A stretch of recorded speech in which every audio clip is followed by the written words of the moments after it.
An ability to control your levels of stress in real time is extremely powerful. It turns out you can do this using physiology and neuroscience. Your breathing can directly impact your heart rate and your level of stress or calm. Here's how it works.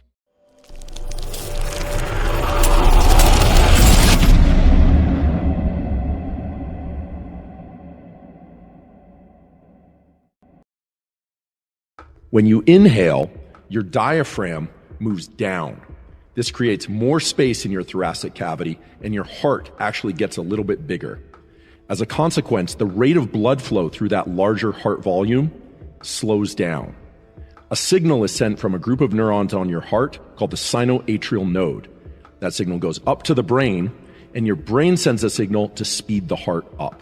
In other words, inhaling speeds your heart rate up.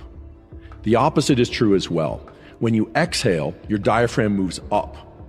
Your heart gets a little bit smaller because there's a little bit less space in your thoracic cavity. As a consequence, blood flows more quickly through that smaller volume.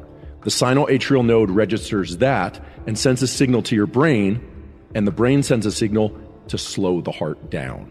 So in other words, inhaling speeds your heart rate up, exhaling slows your heart rate down.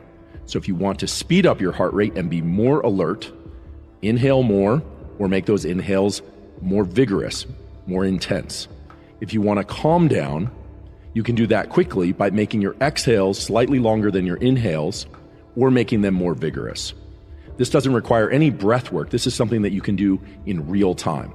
And that's what's called respiratory sinus arrhythmia. That's the technical phrase. It's also the basis of what's called heart rate variability, or HRV. But all you need to remember is inhaling deeper and longer will speed your heart rate up. Exhaling longer and more intensely will slow your heart rate down and will allow you to calm down in real time. Billions of people suffer from stress, and there are tools to combat stress that involve things like meditation, breath work, good nutrition, good social connections, and avoiding all bad things in life.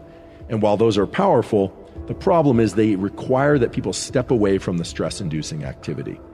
The best way that I am aware to do that is called the physiological sigh. A physiological sigh is a pattern of breathing that involves 2 inhales followed by an extended exhale. Physiological sighs were discovered in the 1930s as a pattern of breathing that people go into spontaneously when they are in claustrophobic environments or in deep sleep when there's a buildup of a gas called carbon dioxide in the bloodstream. Carbon dioxide triggers the impulse to breathe. There are neurons in the brain that know when carbon dioxide levels have gotten too high, and when the levels get too high, they trigger inhale and exhale, or double inhale and exhale. Now, you can do physiological sighs voluntarily anytime you're feeling too stressed and you want to feel more calm. You do it like this.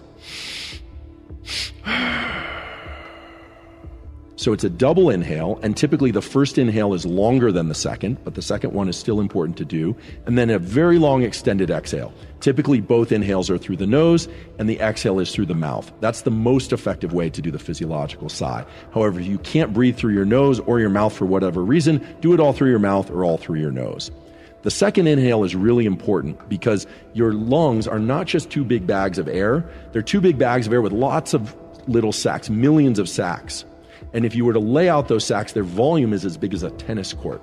And that allows both the intake of more oxygen, but also the offload of carbon dioxide. So when you do the double inhale, it reinflates any of these little sacs that have collapsed. And in doing so, it allows you to offload more carbon dioxide. So if you're feeling stressed in any circumstance, inhale twice through the nose, and then exhale long through the mouth. If you want, you can repeat it a second or even a third time, but typically just 1 or 2, maybe 3 physiological sighs are sufficient to bring your level of stress and alertness down very fast and allow you to feel more calm.